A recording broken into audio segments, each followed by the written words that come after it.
Good morning, everyone. Today we are going to start some other topics like magnetic field due to a circular loop and magnetic field due to a circular loop at axis of the loop. For this, we have to understand some rules regarding the direction of magnetic field. So first one is right hand thumb rule. Second one is Maxwell's corkscrew rule.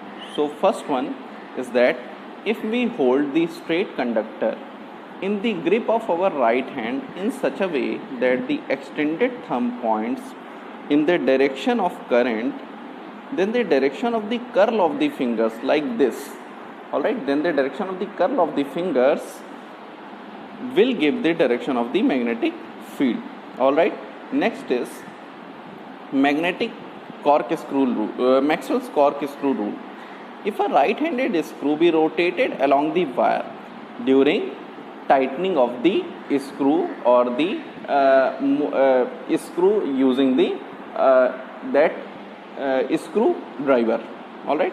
So if a right-handed screw be rotated along the wire so that it advances in the direction of current, then the direction in which the thumb rotate gives the direction of the magnetic field. यानी अगर हम अपने हाथ में पेंचकस पकड़ के और उसको ऐसे ऐसे रोटेट करते हैं तो जो हमारा स्क्रू ड्राइवर जिसे हम टाइट कर रहे हैं वो तो आगे बढ़ता है, दीवार में जाता है, ठीक है, लेकिन हमारा जो रोटेशन ऑफ द थंब होता है या फिर जो हम rotation of the screw driver होता है वो हमें मैग्नेटिक फील्ड की डायरेक्शन देता है. और जनरली जब हम राइट हैंड घुमाते हैं तो वो टाइट होता है यानी आगे एडवांस करता है स्क्रू, ठीक है ना. तो इसको हम एक वीडियो के थ्रू देख लेते हैं. तो देखिए यहाँ पे दो रूल्स हैं, Maxwell's screw rule and right hand thumb rule. तो हम स्टार्ट करते हैं राइट हैंड ग्रिप रूल या फिर राइट हैंड थंब रूल से. Right hand grip rule obviously क्यों कहते हैं, क्योंकि वो हमारी ग्रिप में क्या होता है, जो हम कोई भी ऑब्जेक्ट पकड़ रहे होते हैं. सो अगर हमने जो वायर है, अगर वायर में करंट बह रही है और उस वायर को हमने अपनी ग्रिप में पकड़ा यानी हाथों में ग्रिप में पकड़ा, तो जो डायरेक्शन ऑफ करंट है वो वायर के अलॉन्ग है, उस अलॉन्ग में हमारा क्या हो गया, अंगूठा हो गया. हमारा थंब किधर पॉइंट कर रहा है, डायरेक्शन ऑफ करंट की तरफ. Then the other fingers give the direction of the magnetic field around the wire. देखिए फिंगर्स जो हैं वो उसको कर्ल किए हुए हैं. तो this will be the direction of magnetic field, ठीक है. तो यहाँ पे जनरली क्या है, ये कॉन्सेंट्रिक सर्किल्स फॉर्म करती हैं, ये जो मैग्नेटिक फील्ड लाइंस होती हैं, ये हमने पीछे भी देखा था, ठीक है ना.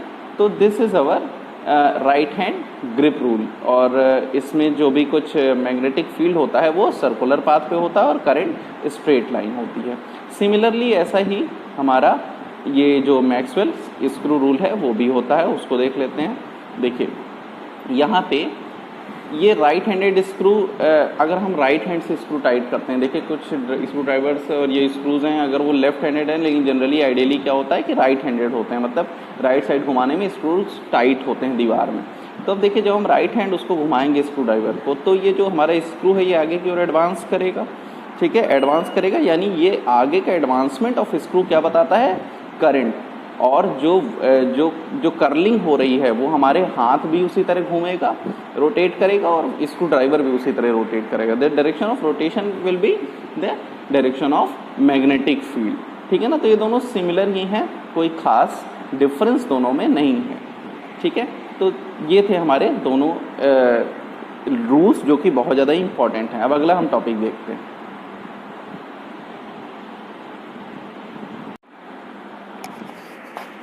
Now we are going to study magnetic field at the center of a circular current loop. All right, we have a current loop.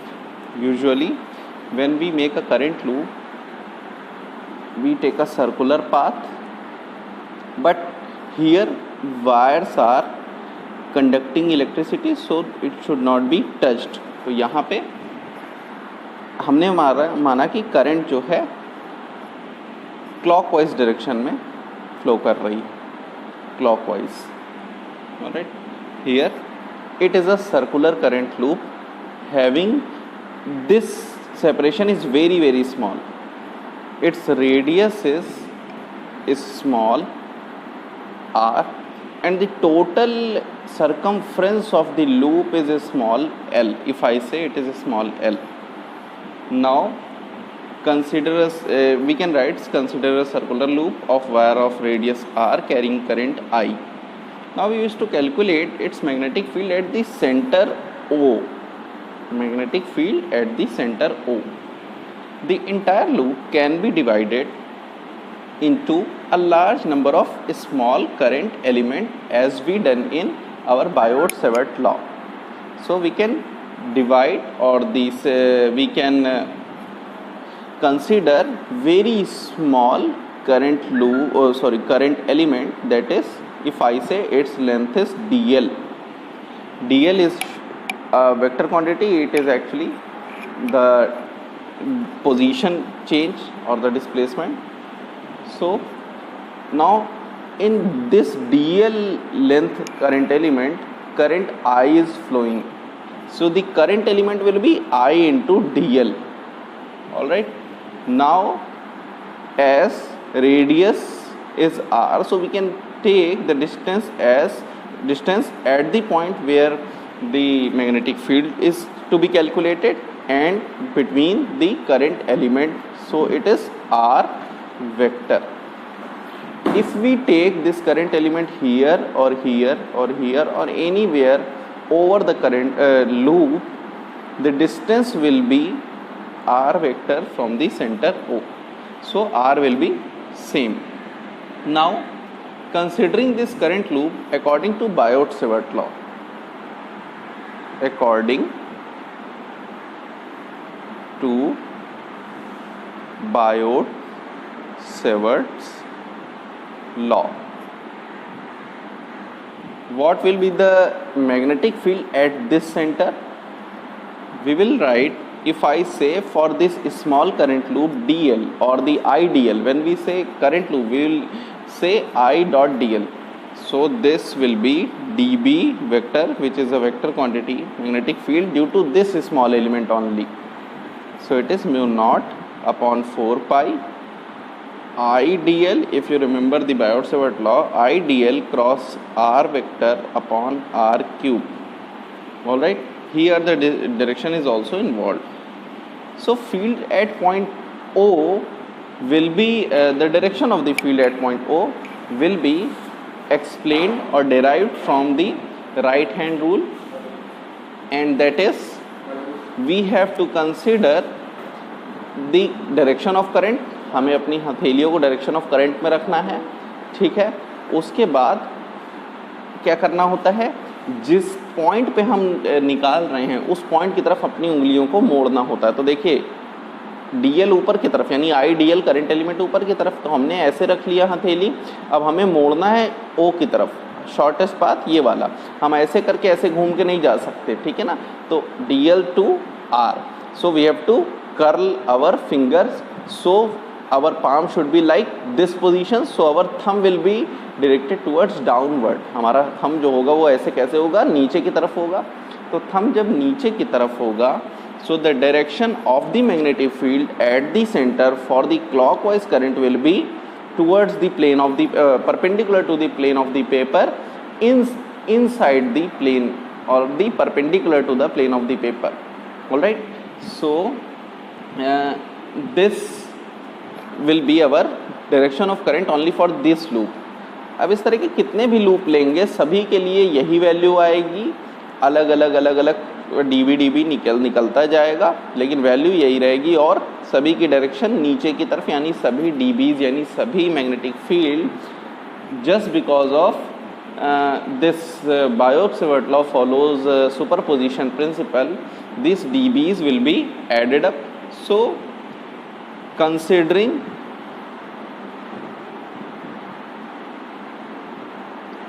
all the elements or the current elements making circular loop,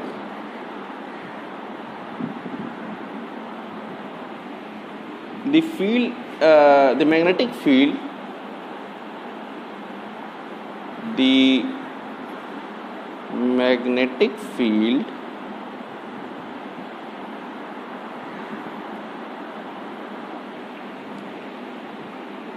at, due to all such currents elements, due to all such elements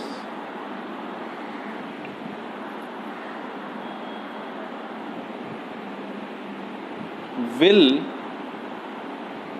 be pointed towards where? Plane of the paper, towards, pointed into the, towards तो गड़बड़ होगा, into the, towards मतलब plain paper की तरफ, into the plane of the paper at O, ठीक है. Hence total magnetic field B will be dB, integral of dB, where integral is for whole current loop. So we can write integral mu naught I upon 4 pi, just because it is I dl cross R. Mind it, it is dl cross R, but here dl is always perpendicular to R. देखिए dl tangent है और R जो है वो radius है, तो ये इनके बीच में कहीं पे भी एक टेंजेंट और एक रेडियस के बीच में एंगल कितना होता है? 90 degree. So here dl is always perpendicular to R. So we can say dl cross R is equals to dl. अब देखिए यहाँ पे एक वेक्टर R अपॉन R अगर हम लेते हैं तो dl क्रॉस R में dl into R into sine 90 होगा, इसमें कोई दिक्कत नहीं है. अब ये एक R कैंसिल हो जाएगा नीचे वाले R से, तो हम लिख सकते हैं इसको, देखिएगा म्यू नॉट I अपॉन 4 पाई, ये dl रहेगा, ये R रहेगा, साइन 90 हो जाएगा क्योंकि दोनों के बीच का एंगल 90 डिग्री, और ये R क्यूब. तो अब देखिए कितना इजी हो गया, mu naught I by 4 pi and it is R to R cancel out, 1 by R square and dl. Now everything is constant except this dl. This dl is integrated. So mu naught I by 4 pi R square integral dl. But this dl is actually the summation of all the dl's. Integral of dl. तो ये 2 pi R circumference. So it is 2 pi R. Now put it. This is mu naught I by 4 pi R square multiplied by 2 pi R. So it is mu naught I by mu naught I 2 pi से 2 R. This one is for single loop. Now consider this much. मान लीजिए एक solenoid, जैसे हम लोग 10th class में पढ़ते थे, इस तरह के बहुत पतले पतले n नंबर ऑफ लूप्स हैं. इफ़ n लूप्स, मान लीजिए n लूप्स हैं, तब क्या होगा, हर लूप का कंट्रीब्यूशन मैग्नेटिक फील्ड का इतना. तो इस तरह के कितने loop, capital N loop for coil of n turns,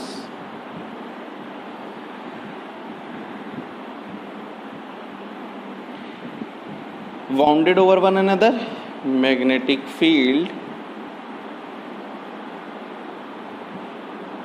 कितनी होगी, n टाइम्स मल्टीप्लाई, यानी म्यू नॉट n i, यानी n मल्टीप्लाई हो गया केवल बाई 2a, या ये a तब है जब रेडियस है इसकी, ठीक है ना. ये रेडियस कितनी है, a है. तो अगर a रेडियस का ऐसा लूप है तो क्या हो जाएगा, mu naught n i by 2a. और ये वाला क्या है, सिंगल लूप के लिए. Alright, so this is for circular current loop. Now next is magnetic field on the axis of a circular current loop. Now as we have seen here at the center of a current loop, now we will going to study field on the axis of a circular current loop. So for this we will study first the making of this figure. देखिए ये वो circular current loop है, yellow से represented है, जिसकी हम बात कर रहे थे. वो जो डॉटेड लाइन है ब्लू, वो हमारी एक्सिस ऑफ द लूप है. हमने इसका क्रॉस सेक्शनल व्यू यानी दूसरे व्यू से देखा जिसमें ये हमारे प्लेन के परपेंडिकुलर है, ठीक है ना. वाई एक्सिस और एक्स एक्सिस केवल नज़र आ रही है, जेड एक्सिस हमारी तरफ है इसलिए नहीं नज़र आ रही है. देखिए करंट इसमें हमने एज्यूम किया कि ये सर्कुलर लूप में बह रही है, ठीक है ना। इस पी पॉइंट पे हमको मैग्नेटिक फील्ड निकालना है। तो अब देखिए इस पी पॉइंट पे मैग्नेटिक फील्ड कैसे, ये पी पॉइंट आया है सेंटर से पी की तरफ लाइन खींच देंगे तो ये वही हमारा मैग्नेटिक फील्ड की डायरेक्शन होगी, ठीक है। क्योंकि हमने पिछले में देखा है centre of the circular current loop magnetic field की डायरेक्शन थी। यहाँ पे अब चूँकि हमें ये सर्कुलर लूप में करंट बह रही है और पी पॉइंट पे निकालना है, तो यानी सेंटर पे मैग्नेटिक फील्ड नहीं है। मान लीजिए इसके रेडियस हमने स्मॉल आर ले लिया लूप का, और इस लूप से और पी पॉइंट तक की डिस्टेंस, ठीक है ना, ये लूप है जो आर जिसकी रेडियस है, और इसमें एंटी क्लॉकवाइज हम कह देते हैं करंट फ्लो कर रही है, ठीक है। तो अब यहाँ से जिस छोटा सा हमने एक एलिमेंट लिया, इसी ये जो लूप है ये वायर का बना हुआ है, इसका छोटा एलिमेंट जैसे हम लेते हैं डीएल एलिमेंट लिया जिसमें आई करंट फ्लो कर रही है, ठीक है ना। अब ये करंट एलिमेंट हम कहीं पे भी ले सकते हैं इस लूप में, तो हमने सबसे टॉप पोजीशन पे एक ले रखा है, ठीक है ना। इस करंट एलिमेंट से, इस करंट एलिमेंट की जो पोजीशन है वो टॉप पे है ना, जो हमने अभी चूज़ किया हुआ है। तो इसमें मान लीजिए current I anti clockwise flow कर रही है, ठीक है। तो अब देखिए ये करंट एलिमेंट डीएल हो गया। इस डीएल एलिमेंट ये लेंथ एलिमेंट है, और इसमें जब आई मल्टीप्लाई होगा आई इंटू डीएल तो ये करंट एलिमेंट कहलाएगा। अब देखिए इस करंट एलिमेंट ये जो है ये यहाँ पे हमको कैसे नज़र आ रहा है, एक पॉइंट के फॉर्म में नज़र आ रहा है, ठीक है। ये टेंजेंशियल है तो रेडियस से हमेशा क्या एंगल होगा, 90 डिग्री होगा। हमने डीएल से और पी पॉइंट तक, देखिए पी पॉइंट तक की डिस्टेंस, क्योंकि डीएल एक उसके सरकमफ्रेंस पे है तो हमने इसको कह दिया स्मॉल ए, ठीक है। तो ये स्मॉल ए हो गई। ये एक ऐसा ट्राइंगल बन गया, ये एक राइट एंगल ट्राइंगल बन गया, ठीक है। अब देखिए ये जो राइट एंगल ट्राइंगल फॉर्म हुआ है, इस राइट एंगल ट्राइंगल में हम अपना ये कह सकते हैं कि ए जो होगा वो root over of X square plus R square होगा, ठीक है। तो ये root over of X square plus R square लिख लेते हैं। अब देखिए यहाँ पे मैग्नेटिक फील्ड की डायरेक्शन इज़ वेरी इंपॉर्टेंट। तो मैग्नेटिक फील्ड की डायरेक्शन हम राइट हैंड थंब रूल से भी ले सकते हैं। देखिए राइट हैंड थंब रूल में हमने क्या किया, थंब को प्लेस किया है अपने सर्कुलर करंट लूप की डायरेक्शन में, यानी करंट की डायरेक्शन में। अब देखिए जो उंगलियों की दिशा है ये परपेंडिकुलर, देखिए इसमें सबसे इंपॉर्टेंट चीज़ जो है मैग्नेटिक फील्ड की दिशा समझने के लिए, ये करंट एलिमेंट के और करंट एलिमेंट को उस पॉइंट से जोड़ने वाली लाइन, जिस पॉइंट में हमें मैग्नेटिक फील्ड निकालना है, उस लाइन के दोनों के परपेंडिकुलर होना चाहिए। अब देखिए यानी अपने केस में डीएल के परपेंडिकुलर होना चाहिए मैग्नेटिक फील्ड, और डीएल के तो परपेंडिकुलर होना ही चाहिए, और वो जो जोड़ने वाली लाइन ए है, ओ से मतलब ये जो करंट एलिमेंट से पी तक की लाइन ए दिख रही है ना, ये वाली, इसके परपेंडिकुलर होना चाहिए, ठीक है। तो ऐसा केस कब आएगा, जब हम डीबी की डायरेक्शन, वो देखिए परपेंडिकुलर जो येलो ये जो बन गया, इसमें लेंगे, ठीक है ना। तो डीबी किसके किसके परपेंडिकुलर होना चाहिए, मैग्नेटिक फील्ड के, वो जो करंट एलिमेंट के और जोड़ने वाली लाइन, जिस पॉइंट पे हमें मैग्नेटिक फील्ड निकालना है उसको जोड़ने वाली लाइन यानी ए के, ठीक है। तो इन दोनों के परपेंडिकुलर यही डायरेक्शन बन रही है, ठीक है। तो अब ये डीबी जो हो गया, ये हमारे उस मैग्नेटिक फील्ड की दिशा हुई जो करंट एलिमेंट के कारण केवल प्रोड्यूस हुआ। इस तरह के तो बहुत सारे करंट एलिमेंट हो सकते हैं, ठीक है ना। तो इस तरह के नंबर ऑफ करंट एलिमेंट होंगे, तो सभी का अपना कंट्रीब्यूशन होगा, तो उसको देखेंगे, ठीक है। ये जो डीबी है, ये देखिए इस तरह का, मान लीजिए एक नीचे करंट एलिमेंट लिया तो डीबी कोई दूसरी दिशा में होगी, क्योंकि नीचे साइड में जो एक छोटा सा करंट एलिमेंट अगर हम ठीक डायमेट्रिकली अपोजिट पॉइंट पे ले लें, आप दूसरे लेफ्ट फिगर में देख पा रहे हैं, तो उसके कारण मैग्नेटिक फील्ड की डायरेक्शन उसको जोड़ने वाली लाइन के परपेंडिकुलर होगा। तो इस तरह का एक कोन टाइप का फॉर्म होता है, ठीक है ना, कोन टाइप का। देखिए ये जो नीचे वाली लाइन है इसके परपेंडिकुलर नीचे वाला डीबी डैश बन गया, ठीक है। तो एक मैग्नेटिक फील्ड लाइंस का कोन फॉर्म हो रहा है, ठीक है, जो इस तरह के किसी भी डायमेट्रिकल पॉइंट पे अगर हम करंट एलिमेंट लेंगे तो ये जो डीबी होगा ये ऐसे ही तिरछा बाहर निकला होगा, जो कि जोड़ने वाली लाइन के परपेंडिकुलर होगा और करंट एलिमेंट के भी परपेंडिकुलर होगा। अब हाँ, तो जब ये फिगर बन गया तो अब देख सकते हैं कि डीबी जो है ये हमारा आइडियल बाई ए स्क्वायर आ गया, ठीक है। इसको इक्वेशन हम 1 लिख लेते हैं। अब इसके बाद देखिए यहाँ से ही शुरू होता है कि हमें इस वाली लाइन के अलॉन्ग मैग्नेटिक फील्ड निकालना है। तो अब देखिए इसको समझने के लिए मान लीजिए कि ये एंगल जो है ये हमारा फाई है।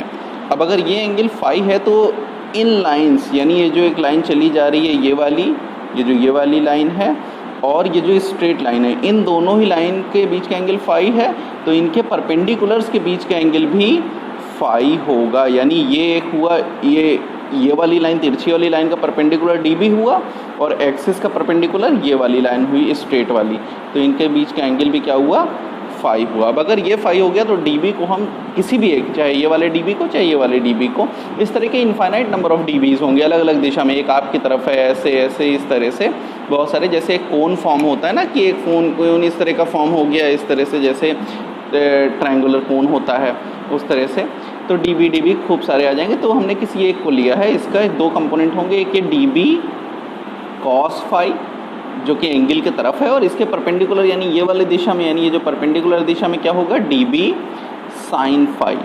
और यही वाला डीबी, ये जो डीबी साइन फाई है ये एक्सिस के अलॉन्ग है, तो ये इस वाले का डीबी, ये चूँकि देखिए हमने देखा कि यहाँ पे डीबी इस वाले के लिए भी मैग्नीट्यूड क्या होगा, यही होगा जो ये वैल्यू आती है, ये मैग्नीट्यूड ऑफ डीबी है, इसको डीबी डैश का मैग्नीट्यूड भी कह सकते हैं, ठीक है ना। तो डीबी डैश इसके मैग्नीट्यूड से मैं डायरेक्शन सबके डीबी साइन फाई कंपोनेंट क्या हो गए, अलोंग दी एक्सिस हो गए, डीबी साइन फाई ऐसे और डीबी कॉस फाई इस वाले के लिए भी ऐसा।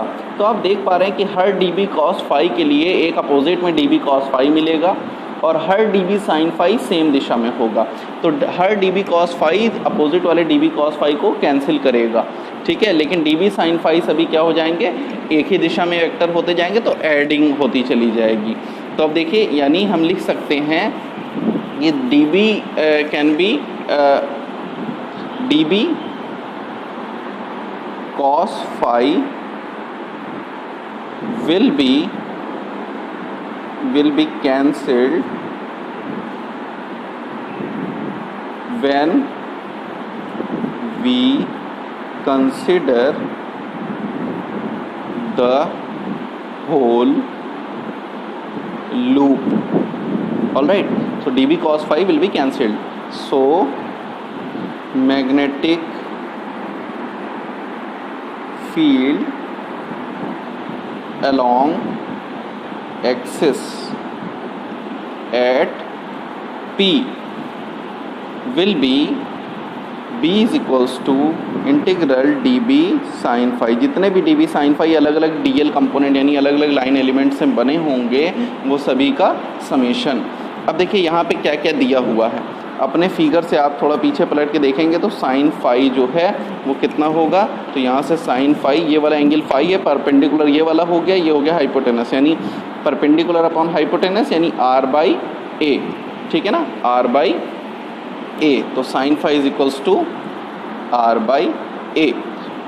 बुक में कुछ नोटेशंस अलग अलग हैं, तो आप उसको उस हिसाब से चेंज कर लीजिएगा। तो यहाँ से अब देखिए जब ये हो गया, और देखिए और dB की वैल्यू क्या दी हुई है, dB is equals to mu naught I by 4 pi, अभी हमने पीछे निकाला I D L by A square, I D L by A square, I D L by A square. तो अब देखिए यहाँ से इन सारी वैल्यूज़ को रखते हैं, तो hence b is equals to integral mu naught upon 4 pi, थोड़ा जल्दी कर रहा हूँ टाइम की कमी है, I D L by A square, ये तो रख लिया, और साइन फाई है तो साइन फाई की जगह r बाई ए। तो यहाँ पे आपको जो वैल्यू मिली वो क्या मिली, b is equals to mu naught I R by 4 pi A cube integral D L, so it is equals to mu naught I R by 4 pi A cube multiplied by, अब देखिए D L इस तरह के कितना बनेंगे, total 2 pi into radius 2 pi R, तो ये कितना हो गया म्यू नॉट। अब देखिए नीचे यहाँ पे क्या क्या क्वांटिटीज़ मिल गई, म्यू नॉट 2 पाई से 2 पाई कैंसिल आउट हो गया, नीचे केवल 2, म्यू नॉट आई और R Q R square, mu naught I R square divided by 2 A cube, ठीक है। तो ये circumference since integral D L is equals to 2 pi R, ठीक है ना, इस वजह से जो सरकमफ्रेंस होता है सर्किल का। अब देखिए यहाँ पे तो b ये हो गया, तो अब देखिए यहाँ पे हम इसकी वैल्यू पुट कर दें।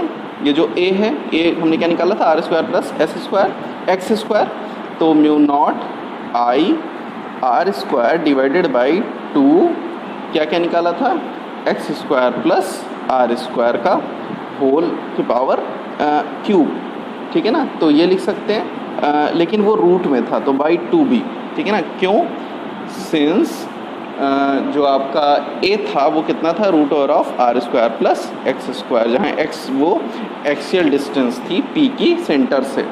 तो यहाँ से अब हम इसको अगर वेक्टर फॉर्म में लिखना चाहें तो चूँकि मैग्नेटिक फील्ड हमारी पॉजिटिव एक्स डायरेक्शन में, तो हम इसको ऐसे लिख सकते हैं, mu naught I A square, हमने फिगर में सबसे पहले एक्स एक्सिस के अलॉन्ग मैग्नेटिक फील्ड के एक्सिस माना था ना, तो उस वजह से 2 R square plus A square के होल की पावर 3/2, और ये किस डायरेक्शन में, एक्सिस डायरेक्शन में, ठीक है ना। इफ़ ये तो मैग्नेटिक फील्ड की ये जो वैल्यू आ गई, देखिए गड़बड़ हो गया, X square plus R square ये इधर, और ये X square plus R square इधर, और ये आर स्क्वायर ऊपर, ठीक है ना, ये एक्सप्रेशन। अब इसके बाद if there are n number of turns, there are n turns, then simply multiplied by n, so mu naught n I R square radius of the circular loop multiplied by 2 times of the distance R square plus X square, ये जो centre से दूरी है, या फिर X square plus R square भी लिख सकते हैं, कोई इशू नहीं है इसमें, 3/2, ठीक है। तो यानी सेंटर से जो डिस्टेंस है वो आ गई एक्सप्रेशन में, और radius of the circular loop आ गई, ठीक है। तो ये एक्सप्रेशन हो गया हमारा मैग्नेटिक फील्ड का। अब इसमें नोटेशंस कुछ चेंज होंगी तो आप खुद से भी चेंज कर सकते हैं, ठीक है। अब देखिए अगर इसमें ये मान लीजिए सेंटर पे रखा हो तब क्या होगा, एट सेंटर क्या हो जाएगा, ये जो आपका x है ये कितना हो जाएगा, 0, क्योंकि सेंटर पे रखा होगा, तो यानी ये वाली डिस्टेंस जो है यहाँ से यहाँ तक की ये 0 हो जाएगी, जो हमने x ली हुई है ये वाली, ठीक है ना, ये 0 हो जाएगी, और x 0 हो जाएगी, तो यहाँ x 0 रख दो, ठीक है ना। सेंटर पे क्या हो जाएगा, x 0 रख दो, तो आर स्क्वायर की पावर 3/2, 2 से 2 कैंसिल आउट, आर क्यूब, और नीचे आर स्क्वायर से 1 कैंसिल आउट, तो कितना, वही आ जाएगा, mu naught n I by 2 R. और ये कहाँ आपने पढ़ा है, ये हमने centre of the current loop पढ़ा था, ठीक है ना। तो ये वही एक्सप्रेशन फिर से आ गया जब आर एक्स की जगह 0 रखते हैं। Alright, so you have to practise it, ये बहुत इंपॉर्टेंट है और हमेशा बोर्ड में पूछा जाता है। Thank you.